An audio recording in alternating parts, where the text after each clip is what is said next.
તો વિદ્યાર્થી મિત્રો આપણે આજે નવી જાહેરાત છે વિદ્યા સહાયક એની જે જાહેરાત આવી છે અપડેટ નોટિફિકેશન તેને સમજવાનું છે।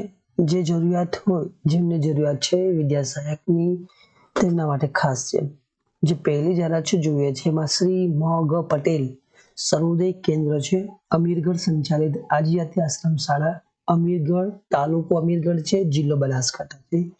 મદદનીશ કમિશનર શ્રી પાલનપુર બનાસકાંઠાથી એમને એનઓસી મળેલી છે। આવક જાવક જે લખ્યું છે ટૂંકમાં વાત કરીએ જગ્યા તો વિદ્યા સહાયક છે જગ્યાની સંખ્યા 1 છે। બી કેટેગરી જોઈએ તો બિન અનામત છે બીએ બીએડ ટેટ 2 પાસ હોવું ફરજિયાત છે। અંગ્રેજી વિષય માટે છે। બીજી છે વિદ્યા સહાયક છે એ બી એક જ સંખ્યા છે। અનુસૂચિત જાતિ એટલે કે એસસી છે તો એના માટે એચએસસી પાસ પીટીસી અને ટેટ 1 પાસ હોવું જોઈએ। અહીંયા વિષય નથી લખેલા એટલે બધા વિષય છે। હવે એની કેટલીક શરતો પણ છે। શરતો જોઈએ તો પસંદગી પામેલ ઉમેદવારે આદિજાતિ વિકાસ વિભાગ ગુજરાત સરકાર આશ્રમ શાળાના અહીંયા ખાસ આશ્રમ શાળાના જે ધારા ધોરણ છે એ મુજબ 24 કલાક ફરજિયાત હાજર રહેવું। શિક્ષક કમ બીજી શરત જોઈએ શિક્ષક કમ ગૃહમાતા લેડીઝ એટલે ગૃહમાતા ને જેન્ટ્સ એટલે ગૃહપતિની તમામ ફરજો નિભાવવાની રહેશે।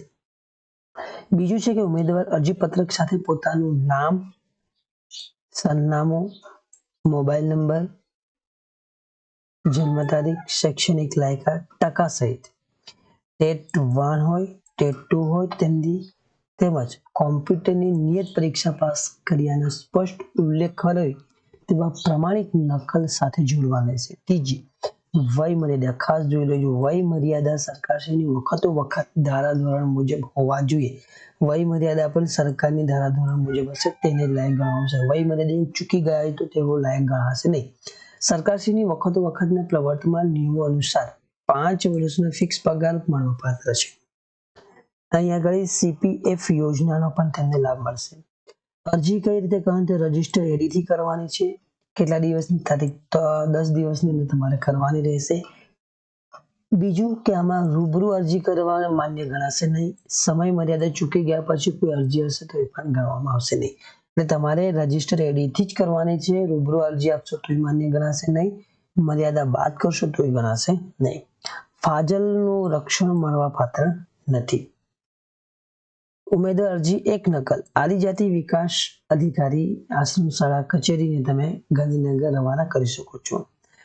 જે માર્કશીટમાં સીજીપીએ સીપીઆઈ ને ગ્રેડ દર્શાવેલા હોય તો તે ઉમેદવારે યુનિવર્સિટી કોલેજની પાસેથી કુલ ગુણ મેળવેલા ગુણ અંગેનું કન્વર્ઝન કરેલા પ્રમાણપત્ર અરજી સાથે જોડવાનું રહેશે। એટલે કે તમારું જે સીજીપી અથવા સીપીઆઈ ની કે ગ્રેડની ગણતરી હશે તો તમારે યુનિવર્સિટી અથવા તો કોલેજ પાસેથી તમારું કન્વર્ઝન કરેલું પ્રમાણપત્ર સાથે જોડવું પડશે।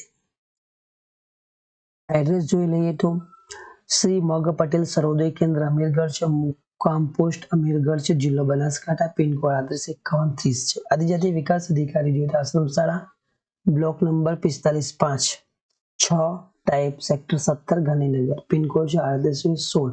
અહીંયા એક નકલ મોકલી શકો ને અહીંયા એક નકલ બરાબર। તો હવે બીજી જાહેરાતની વાત કરીએ તો એ છે દક્ષિણ ગુજરાત પછાત વર્ગ સેવા મંડળ દ્વારા પડાવવામાં છે। આ સુરત સંચાલિત છે। પાતલ આશ્રમ શાળા છે મુકામ પોસ્ટ પાતલ છે તાલુકો માંડવી જિલ્લો સુરત। વિદ્યા સહાયકની ભરતી અંગેની અરજી મંગાવવામાં આવી છે। વિદ્યા સહાયક 6 થી 8 માટે છે। અનુસૂચિત જનજાતિ છે કેટેગરી બીએસસી બીએડ અથવા પીટીસી ગણિત વિજ્ઞાનનો શિક્ષક જોઈએ છે ટેટ 2 પાસ હોવું ફરજિયાત છે। વિદ્યા સહાયક 1 ધોરણ 1 થી 5 માટે છે। સામાજિક શૈક્ષણિક પછાત વર્ગ ઓબીસી છે એચએસસી પાસ અથવા તો પીટીસી હોવું જોઈએ તમામ વિષય માટે બરાબર। સરકારશ્રીની ભરતી અંગેના નિયત કરેલા ઉચ્ચ પ્રાથમિક શાળા એટલે ટેટ 2 અને પ્રાથમિક વિભાગ ટેટ 1 પરીક્ષા પાસ કરેલ હોવી ફરજિયાત છે। પરીક્ષા પાસ ન કરેલી હશે તો તે આપોઆપ રદ ગણાશે। વય મર્યાદા પર ખાસ ધ્યાન રાખો જે પહેલી ઉપરની વાત કરી છે તે। વિનામૂલ્યે તમારે રહેઠાણની સુવિધા પૂરી પાડવામાં આવશે, એટલે કે નિવાસી શાળા હોવાથી, આશ્રમ શાળા હોવાથી સ્થળ પર તમારે હાજર રહેવું ફરજિયાત છે.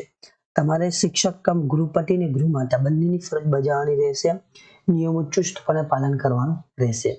ઉપરોક્ત લાયકાત ધરાવતા ઉમેદવારોએ પોતાના તમામ પ્રમાણપત્ર અને તમામ વર્ષના ગુણપત્રની નકલ પાસપોર્ટ સાઇઝના ફોટોગ્રાફ સહિત અરજી કરવાની રહેશે. 15 દિનની અંદર તમારે અરજી કરવાની છે. એ પણ રજીસ્ટર પોસ્ટર એડીથી જ કરવાનું છે. ગુણપત્રકમાં યુનિવર્સિટી દ્વારા ગ્રેડ કે સીજીપીએ કે એસજીપીએ દર્શાવેલ હોય તો તે ઉમેદવારોએ યુનિવર્સિટી કે કોલેજમાંથી તમામ વર્ષ કે સેમેસ્ટરના કુલ ગુણમાંથી મેળવેલા ગુણ પ્રમાણપત્ર રજૂ કરવાનું રહેશે. અરજી મોકલવાનું સરનામું છે પ્રમુખ શ્રી મંત્રી શ્રી, પાતલ આશ્રમ શાળા છે, મુકામ પોસ્ટ પાતલ, તાલુકો માંડવી, જિલ્લો સુરત, પિનકોડ 39 61 41 63. તો જરૂરથી વિડીયો ગમ્યો હોય તો લાઈક કરો, શેર કરો, સબસ્ક્રાઇબ કરવાનું ભૂલશો નહીં, જેથી કરીને તમને બેલ આઇકોન ઓન કરશો તો તરત જેવી કોઈ જાહેરાત આવશે આપણા દ્વારા તમને એ નોટિફિકેશન પહેલા ઉપલબ્ધ થઈ જશે.